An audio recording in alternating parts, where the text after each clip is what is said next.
Your Excellency Narendra Modi, Prime Minister of the Republic of India, Your Excellency President Mugabe, Chairperson of AU,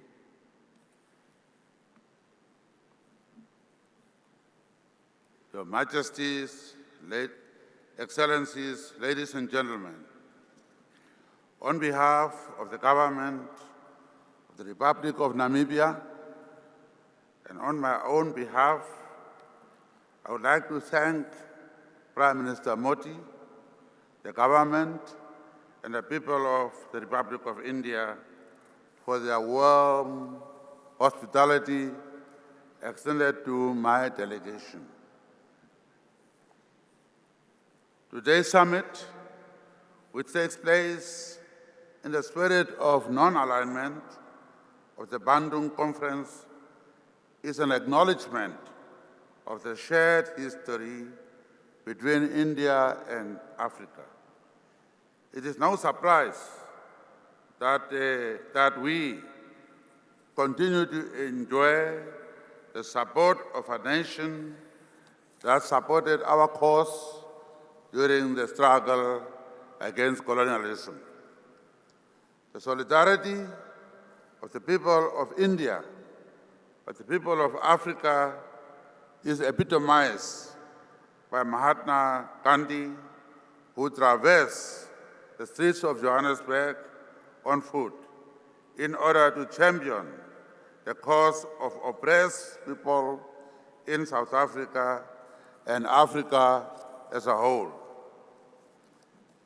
Given the historic linkages I have referred to, it is appropriate that we are meeting at this platform for the third time. In this unipolar world, it is critical for countries like Namibia to deepen existing relationships with countries such as India. We need India in a world where the voices of developing countries are often not heard. India understands Africa's past due to its own experience with colonialism.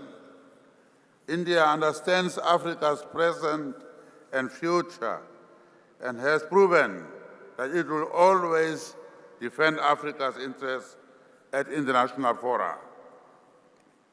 With India's support, Namibia managed to gain independence.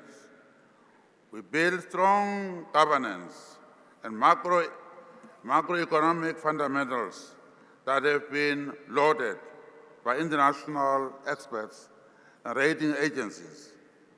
We now have the task of addressing socio-economic challenges such as income inequality, unemployment, housing, sanitation, and food security. This is what we refer to as the second phase of the struggle. Now that we have entered this second phase of the struggle, we are keen to join forces with our historic allies who supported us during the first phase of the struggle. Hence the importance of our gathering here today, which is confirmed by the high level of attendance by African heads of state. 28 heads of state, 6 prime ministers, 6 vice presidents. Altogether 40 heads of state and heads of government are here. Today, India is one of the fastest growing countries on the planet. India provides food security for its people, which is not a minor achievement, being the world's second most populous nation. A nation that can feed itself is a stable nation that presents a strong foundation for economic takeoff. Indeed, the Indian economy has diversified, led by vibrant information, communications, technology sector. World-class health services and high-quality educational institutions, including vocational training. India's development trickled down to the basic social needs, including affordable housing and sanitation. We salute India and the Indian people for these significant achievements. Africa is resource-rich, but most Africans are poor. Africa consumes what it does not produce and produces what it does not consume. Most of Africa's resources are exported in a raw form. India can play a key role in changing this picture. India understands what it takes to transform from the export of raw materials to local value addition. In the spirit of South-South cooperation, Africa can learn from the success and failures of India by adapting the Indian experience.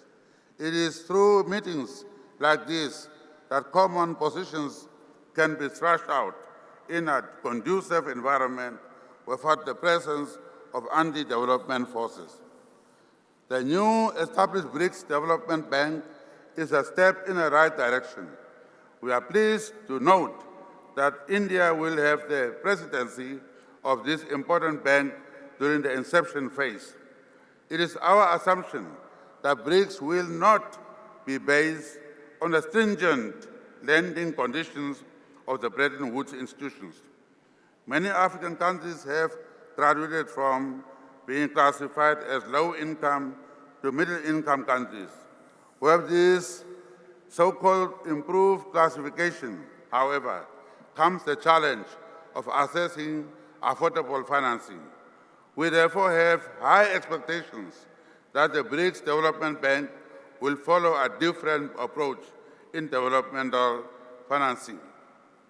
We applaud and welcome the announcement made by the Prime Minister of pledging credit lines for Africa. And we appreciate that. I want to close off by quoting Mahatma Gandhi, who said, quote unquote, you must be the change that you wish to see in the world. It is therefore up to us here today to effect the necessary change in the world that will ensure our sustained development and the eventual economic emancipation of our people. It is us who must find opportunities to do business.